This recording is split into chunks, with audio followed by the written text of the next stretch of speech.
And so those 6 inches are the difference between a 40-yard bomb we give up or a sack, cause fumble, game-changing play. So I think everything goes down to making sure that we install things in its simplest form so the young men can go just do it on the grass and understand the why. What are the main challenges with Northern Illinois personnel? Oh man, they're physical. I mean, I this is a school that I got a chance to compete against a couple times at one of my old place, San Diego State, and they are always physical, no matter what. They are a physical group that plays up. They went to Boston College, and I thought they physically got after them.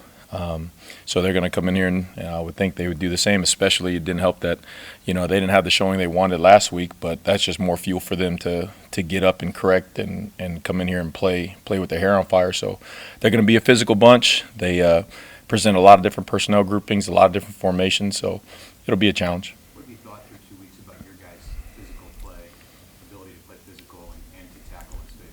Yeah, I think they're just showing again. I keep saying this, but they were trained from day one when we got here to do those things. They're athletically gifted.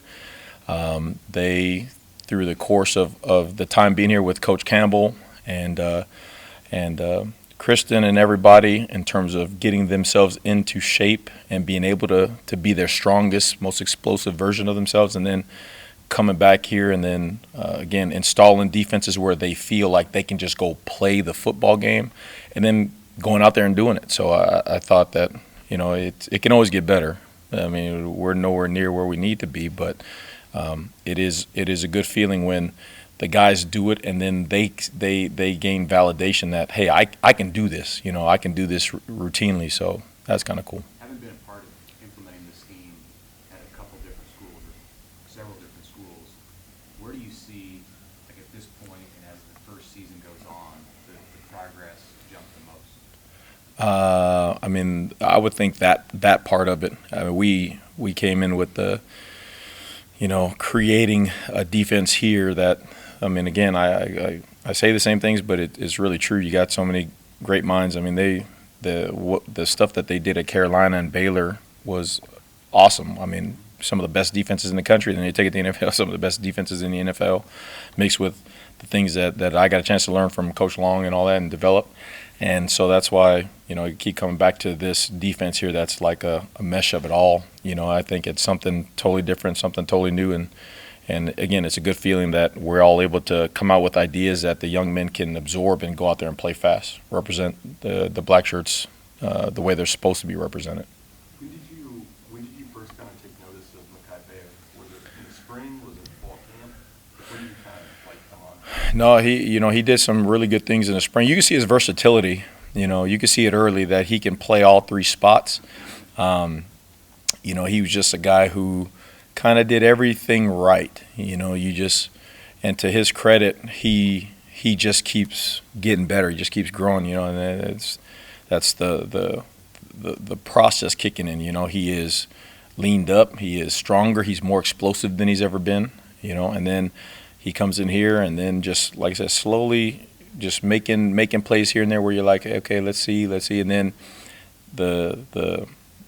when he got up the credit on the special teams, when you watched him on special teams against Minnesota and the things he was putting on the grass, and you're like, hey, Coach Rule was like, hey, this guy needs to play. And sure enough, throw him in there and the guy balls out. So that's totally him. That's him believing in the process and then putting some activity behind it, doing the extra. He's always up here meeting extra. He meets special teams extra. And now he's playing ball and he's having a great time doing it, being a great teammate, all that stuff. So it's really cool for him, cool to watch.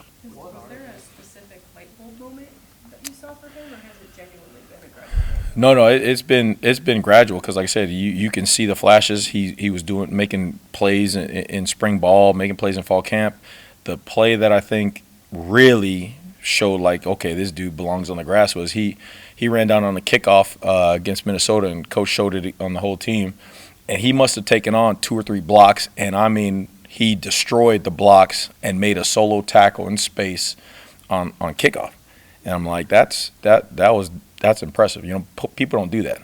I mean, so he showed he's ready to play, and Coach was like, hey man, let's get this guy on the grass, and that's what he did. So really cool. What are the traits of a guy who can play all three linebacker positions? You know, what tips you off as the guy who can move around a little bit? Yeah, I mean he you know he's strong enough and physical enough on the line of scrimmage, and then when we do our blitzes, he's got a good timing and a good feel to slither his way through there on all those blitzes and stuff. And then the other aspect is coverage. You got to be able to cover whether it's man to man or whether in zone. And so like him being able to move around and stuff.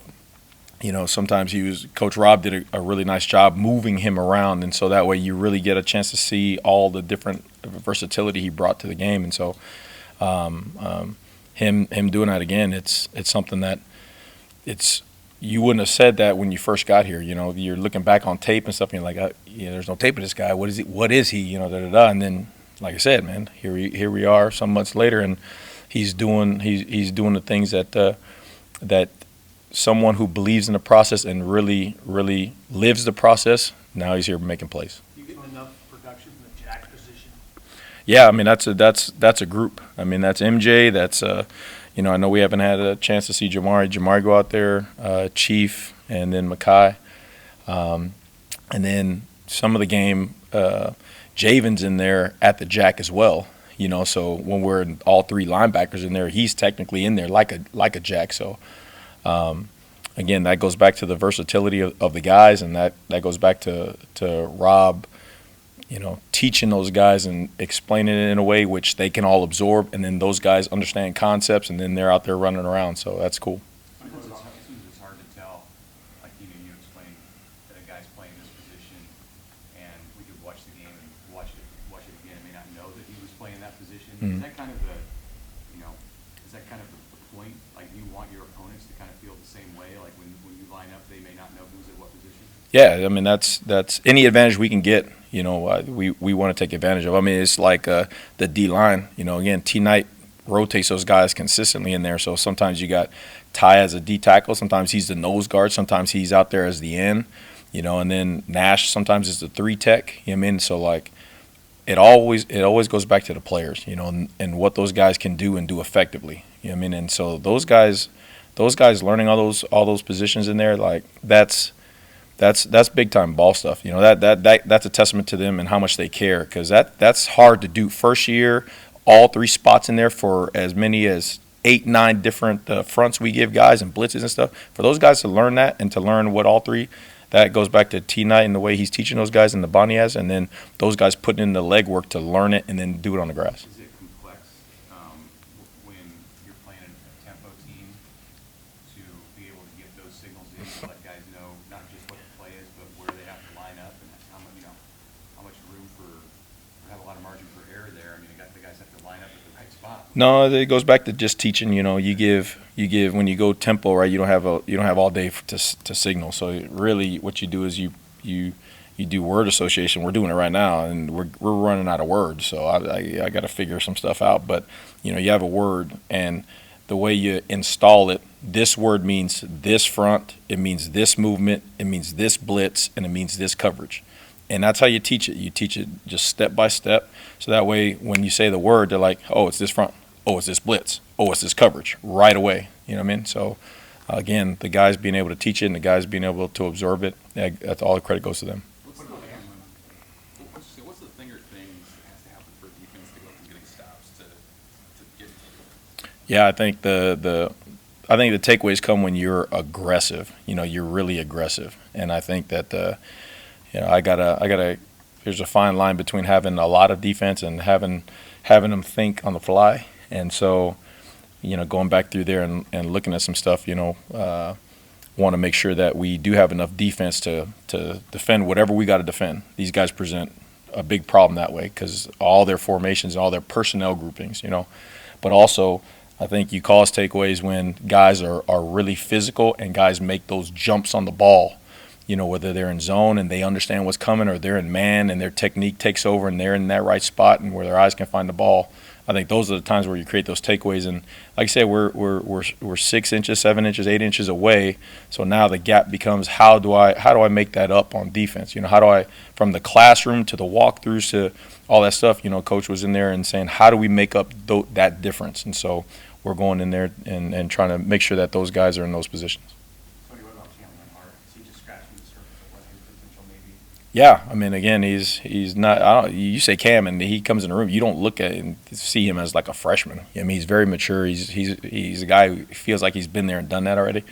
But he'll be the first one to walk into a room and say, "Hey, I got to improve. I didn't make this play. I didn't make this play. I didn't make this play." You know, and that's the thing. That's a good player to a great player. You know, I mean, the first thing he out of his mouth is like, "I should have made this play. I should have did this right. I should have did this right." And so it's refreshing because I think when good guys do good things, you want to see that. You want to reward them. You want to praise them. And he's a good guy. You know what I mean, so it's cool to see him do those things so early in his career. You know. Hey, what kind of challenges could Rocky Lombardi provide? He's a guy that started the game in the stadium in 2018, seventh-year senior guy, quarterback. Yeah, experience. I mean, you see again, like you can't. They're almost like what we do on defense. You can't do all those things and not have that dude back there under center. You know what I mean? When you're in 14 personnel, you're in 13J, you're in 12J, then you go to 11, then you go to 21. I mean, with all the shifts, trades, motion formations, you can't do that if the guy under center doesn't know what he's doing and what he's looking at. So he's a mature guy, experienced guy. He knows what he wants to do, and so it's a challenge. We have a lot of youth on that D line. What have you seen from Van Poppel and Waller and Princewell and Angel as well? Yeah, I mean, again, we're trying to get them up to speed and let them play, right? I mean, that's the whole deal. Is they're not here to watch guys play. You know, they're here to play, and so I think the biggest thing is you got to get them on the grass and let them do it, right? Practice is one thing. You gotta do it in practice so that way everybody has a trust to put you in the game. But then the game's a whole nother level, right? There's guys who are great practice players, and then you throw them in the game, and then it's like they disappear for some reason. You gotta put it under the lights, and you gotta perform. So those guys going out there and performing, it only allows the road to increase, you know, and then we can do more things with them and all that kind of stuff. Up to a point where you're saying, hey, maybe this is too much for them and all that stuff. But again, as many guys that can play is going to play. Y'all have been on the road for the last 2 weeks, and you finally get to play at home. You know, what does that mean to you and your guys? That means a lot. Like Coach Rule said it this morning when he came into the staff. Like, this is going to be my first game in one of the most historic venues in college football. Like you got to slow down and think about it for a second, you know, because we got a game. But dude, it doesn't get any cooler than that. You know what I mean? It does not get any cooler to represent the end, running out there in the tunnel. And I'm looking forward to the tunnel walk and going out there and seeing 90+ thousand out there. You know what I mean? It's going to be a surreal moment for me. And I know the guys are raring to go. So if you can't get up for this game, then you don't need to be here. All right. Thank you, Coach. Thank you. Thank you. Thank you. Everybody.